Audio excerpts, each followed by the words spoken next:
So Apple just wrapped up their 2024 iPhone event called It's Glowtime, but the event was over an hour and a half long, so here's everything that you need to know that was announced today without having to watch the whole thing. First and foremost, as you'd expect, the iPhone 16 and 16 Pro models were revealed. The new phones are going to be available to pre-order this coming Friday, September 13th, and they're going to be publicly released on September 20th. And the major change on both of them is that there's an all-new button called the camera capture. This button is going on the right side of the device, right where that millimeter wave antenna used to be, and it's basically a button that's dedicated to taking pictures and videos. Now I'm calling it a button, but it's a little bit more than that because you can use it in a few different ways. It's actually going to be flush on the side of the iPhone, so it doesn't stick out like the other buttons, and it has a sapphire crystal covering it with a force sensor underneath it, basically meaning that it's going to be able to detect how hard you're pressing the button to do different things. So firstly, when you click the button one time, it's going to launch your camera. If you click it again, it takes a picture, and then if you press and hold it, it's going to take a video. And this actually looks really cool. Basically gives you the ability to control different aspects of the camera that are usually built into the UI on the screen, but again, with just pressing one button.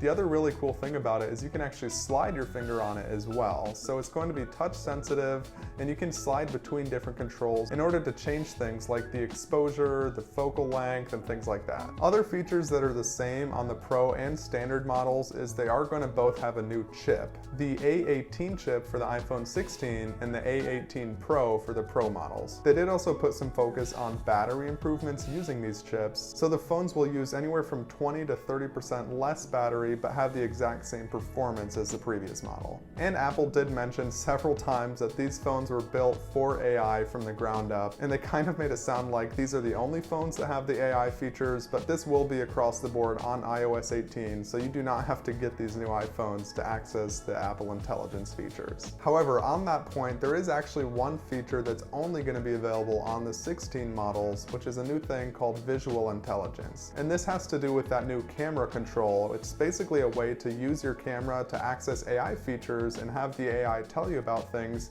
that it's seeing through the camera. And they gave several examples of what this can do, like taking a picture of a restaurant and having the AI give you all the information about the restaurant, reviews, menu items. You can take a picture of a poster to have it input the information from the poster into your calendar. You can take a picture of a dog to tell you the specific breed of the dog, and other things of that nature. So this is really exciting, it looks really cool, and this is one of the few AI features that they did not already talk about at WWDC. Now let's talk more specifically about the iPhone 16 and some of its new features. So other than the camera control, the other main thing that's changed with the iPhone 16 is the lenses on the back. Instead of having the camera lenses diagonal like they were previously, they are now stacked vertically, one on top of the other. The flash is built into the back glass of the iPhone, and the reason that they made this change is that having the cameras on top of each other is actually going to allow for the standard iPhone 16 to take spatial photos and videos. And as far as colors go on the iPhone 16, there are some really cool looking ones this year. So there are 5 colors in total: ultramarine,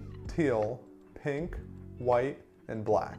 And as far as pricing goes for the new 16, it's going to be exactly the same as last year, $799 for the 16 and $899 for the 16 Plus. Okay, so now let's talk about the iPhone 16 Pro. One of the biggest differences in this model versus previous years is that they're actually going up in size. So the standard 15 Pro is going to be 6.3 inches, and the Pro Max is going up to 6.9 inches, which is the largest an iPhone has ever been. They did also say that they reduced the bezels, so it's actually going to be the thinnest borders on any iPhone as well. As far as colors go, it's mostly the same. There's black, white, and natural titanium, but there is also a new one called Desert Titanium, which is a rose gold. They did also briefly mention that there's a new microblasted texture on the titanium on these phones, which you can see in some of the close-up shots that they showed.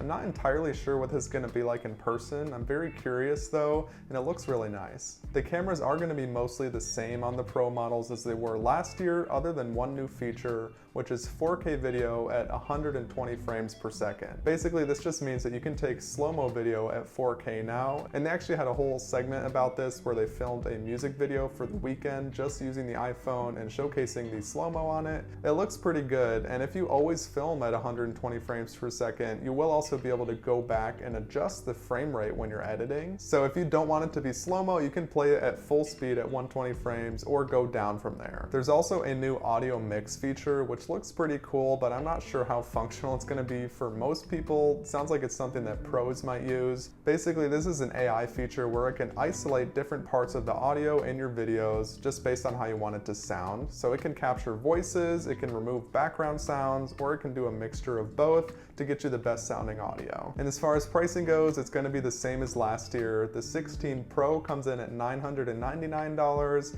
the Pro Max at $1,199. Alright, so now that we've gone over the iPhone, let's just quickly summarize the other items that were announced in this event. So the event actually started with the announcement of the Apple Watch Series 10, which is actually going to have the biggest display on any Apple Watch ever, and that includes it being bigger than the Apple Watch Ultra 2. In addition to that, it's also going to be the thinnest Apple Watch that they've ever made. The glass on the edge of the watch will also be folded a little bit more around the edges because they're also introducing a new OLED wide-angle screen, basically meaning you can see it better from different angles if you're looking at it from afar. And they did also announce an all-new color for this watch, which is jet black. Now this looks very nice. It's going to be in addition to the rose gold and silver colors, but jet black I think was a good move because it looks really sleek and it's got this polished reflective look to it. Apple did also re-engineer the speaker system on this new watch, so it's actually 30% smaller, but they said the audio quality hasn't changed at all, and for the first time they're actually going to allow you to play media directly through the speakers on the Apple Watch now. So you no longer need to use headphones, you can play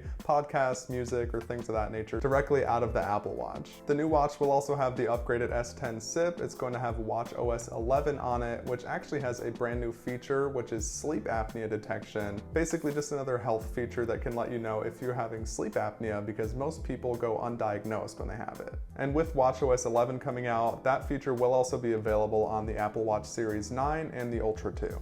Another big change is that they're actually now using titanium instead of stainless steel for this Apple Watch, which is just going to basically follow the trend of what the Pro models did on the iPhone. It's going to give you more durability with less weight. And as far as pricing goes, it's going to start at $399. The pre-order actually opens today, September 9th, and just like the iPhones, it'll be fully released on September 20th. Now for the Apple Watch Ultra, there weren't many changes, but they did announce a few things about it. The main of which being that there's a brand new color called satin black. Again, this looks really nice. They have a new strap called the Milanese loop, which looks really cool and it matches the color of the titanium perfectly. And other than some other new bands coming out, there's basically no other changes. So with the Ultra 2, the price is $799. Another exciting announcement at this event is the AirPods 4. This is basically just a new generation of the AirPods that has smaller stems and a redesigned case that has USB-C. And there are supposedly significant changes made to the audio quality on these AirPods, so they should sound a lot better than they did previously. They have a new H2 chip built into them. The case was designed to be a little bit smaller than before too.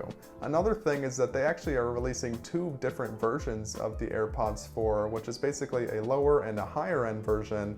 The main difference between the two is that the higher end version will now have active noise cancellation. Basically, the higher end version of the AirPods 4 is just going to borrow some of the features from the AirPods Pro without being at that higher price point. So in addition to active noise cancellation, it does also have a case that can be wirelessly charged and speakers built into the case, which you can use in the Find My app to make a sound in case you lose it. Pricing on the new AirPods is $129 for the AirPods 4 and $179 for the active noise cancellation version. Now, in a surprising but also kind of disappointing announcement, they did make a slight change to the AirPods Max lineup. I was hoping for an AirPods Max 2 where they might revamp it, which they didn't do, but they did make some slight changes with the AirPods Max. So basically, they now have a USB-C port instead of Lightning, and they do have all new colors, including Midnight, Blue, Purple, Orange, and Starlight. The price for these is exactly the same at $549. Now lastly, with the AirPods Pro, they did have some other new features that are coming out, and their main focus actually with the AirPods Pro is hearing loss. So they aren't going to be releasing any new version of the AirPods Pro, but they did talk about some of these software updates that are coming soon. Basically, now the AirPods Pro can be used to help prevent hearing loss by basically reducing the sound that's going into your ears if you're in a loud environment. They will also have a new hearing test that you can take, which makes different sounds at different frequencies, and you're just supposed to tap on your screen when you hear them. It gives you the results in a nice little graph, and again, this can be used to track whether or not you're losing your hearing. And lastly, the AirPods Pro now have a clinical hearing aids feature, which is not going to be out yet. They said they're still waiting for FDA approval on that one, but basically they'll just work like a hearing aid that you get prescribed if you have hearing loss, and it has a sound profile made specifically for you, so when you put them in, it can help you in hearing things. And those were all of the announcements that Apple made at their 2024 iPhone event. If you're interested in seeing more about the iPhone 16, I'm absolutely going to be getting one, so make sure you subscribe to my channel so you don't miss out on any of that content. But otherwise, I just want to thank you very much for watching the video, and I'll see you in the next one.